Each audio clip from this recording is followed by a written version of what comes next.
চলছিল শোকের মাস, কিন্তু কে জানতো এই শোকের মাসেই হবে বিজয়ের উল্লাস। 23 দিন আগে শুরু হওয়া কোটা সংস্কার নিয়ে যে আন্দোলন শুরু হয়েছিল, তার যেন অবসান ঘটল দেশের সংস্কারের মধ্যে দিয়ে। লং মার্চের মুখে পড়ে পদত্যাগ করে শেষ পর্যন্ত দেশ ছেড়েছে শেখ হাসিনা। এ খবর ছড়িয়ে পড়তেই রাজধানীতে শুরু হয় ঐতিহাসিক আনন্দ উৎসব। এই উত্তাল সময়ের হাওয়া বইছে পুরো দেশ জুড়ে। এই আনন্দ ছুঁয়ে গেছে ক্রিকেটারদেরও। জাতীয় দলের পেসার এবাদত হোসেন যেমন নিজের ফেসবুকে লিখেছেন, আলহামদুলিল্লাহ আজ স্বাধীন। ইংরেজিতে লেখা সেই স্ট্যাটাসে হুমড়ি খেয়ে পড়েছে ক্রিকেট ভক্তরা। ওদিকে লাল সবুজের জার্সিতে উদযাপনের ভঙ্গিতে ছবি পোস্ট করেছেন দলের আরেক পেসার শরীফুল ইসলাম। জাতীয় দলে আসা যাওয়ার মধ্যে থাকা আফিফ হোসেন ছাত্রদের সম্মিলিত শক্তিকে সম্মান জানিয়েছে।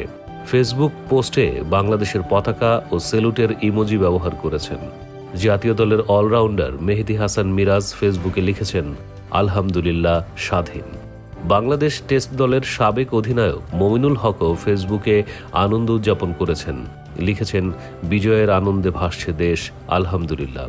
তবে গোটা আন্দোলনে নীরব ভূমিকা পালন করেছেন সাকিব আল হাসান এবং মাশরাফি। তাই তাদের বাসভবনে আগুন দিয়ে নিজেদের মনের আগুন নেভায় সাধারণ জনগণ। এই বিজয়কে একমাত্র ৭১-এর সঙ্গে তুলনা করা যায়। ৭১-এ তবু গোটা দেশটা যুক্ত ছিল, কিন্তু এই বিজয় কোনো রাজনৈতিক দল ছিল না। শুধু ছাত্র জনতা মিলে দীর্ঘদিনের জগদ্দল পাথরের মতো কঠিন সরকারের পতন ঘটিয়ে এনে দিল নতুন সূর্যোদয়, যার সাক্ষী হয়ে থাকল গোটা বিশ্ব।